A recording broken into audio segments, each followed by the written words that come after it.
गुलाम सिंदरी को अपने साथ सुंदरगढ़ हवेली ले आता है। जैसे ही वो हवेली के अंदर दाखिल होते हैं, सीढ़ियों के सामने बादशाह खड़ा होता है। बादशाह को देखते ही सिंदरी बुरी तरह डर जाती है और गुलाम के पीछे छुप जाती है।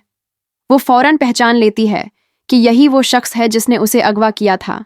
बादशाह के वहां से चले जाने के बाद सिंदरी गुलाम से कहती है, गुलाम, ये कौन है? ये यहां नहीं होना चाहिए था। तुम मुझे इसके घर क्यों ले आए हो? गुलाम की आदत, उसकी हिफाजत और सच्चाई देखकर सिंदरी को उससे मोहब्बत हो जाती है, बिल्कुल वैसे ही जैसे हम सुंदर के निकाह में देखते हैं। गुलाम बादशाह को बताता है कि बादशाह, मुझे भी तुम्हारी तरह किसी लड़की से मोहब्बत हो गई है। अगले दिन बादशाह को गाड़ी में बैठाकर गुलाम सिंदरी के घर ले जाता है, लेकिन जैसे ही सिंदरी दरवाज़ा खोलती है और सामने बादशाह को देखती है तो उसके होश उड़ जाते हैं। वो फौरन दरवाज़ा बंद कर लेती है। बादशाह अपनी मोहब्बत को अपने सामने देखकर बहुत खुश हो जाता है और उसे यकीन हो जाता है कि सिंदरी गुलाम की है, इसलिए वो गुलाम से कुछ नहीं कहता। इसी दिलेरी में बादशाह अकेला सिंदरी के घर पहुंच जाता है और उसे परेशान करने लगता है। सिंदरी समझ जाती है कि बादशाह उसे कभी अकेला नहीं छोड़ेगा। अगले दिन वो गुलाम को बुलाती है और रोते हुए कहती है, निकाह के बाद तुम मुझे कभी अकेला नहीं छोड़ोगे ना? मुझसे निकाह कर लो, वरना बादशाह मुझे यूं ही तंग करता रहेगा।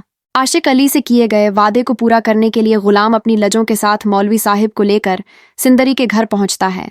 इसी वक्त बादशाह को यह खबर मिल जाती है कि गुलाम उसी की मोहब्बत सिंदरी से शादी करने वाला है। वो बिफर जाता है और अपने बंदों के साथ वहां पहुंचता है। वो गुलाम का गिरीबान पकड़ लेता है और सिंदरी को घसीटता हुआ अपनी गाड़ी में डालकर हवेली ले जाता है, जहां वो उसे एक सुनसान कमरे में बंद कर देता है। गुलाम वहां पहुंचकर बादशाह से कहता है, बादशाह, मैं तुम्हें सिंदरी के साथ ऐसा करने नहीं दूंगा। इधर अजो अम्मा सीधी खुर्शीद के पास जाती हैं और कहती हैं कि गुलाम ने अपनी आखिरी सांसों में सिंदरी का हाथ गुलाम के हाथ में दिया था। ये उसकी आखिरी ख्वाहिश थी कि गुलाम और सिंदरी की शादी हो जाए। खुर्शीद, जो अब तक खामोश थी, अपनी बेटी के लिए शेरनी बन जाती है। वो कहती है, मेरी बेटी के साथ कोई ज़बरदस्ती नहीं कर सकता। इस हवेली ने हमें बहुत नुकसान पहुंचाया है, अब इन्हें बर्बाद करने का वक्त आ गया है। खुर्शीद बाहर आकर अपने भाई जहानदाद के सामने खड़ी हो जाती है और ऐलान करती है, अगर मेरी बेटी के साथ ज़बरदस्ती हुई तो मैं उसकी जान ले लूंगी।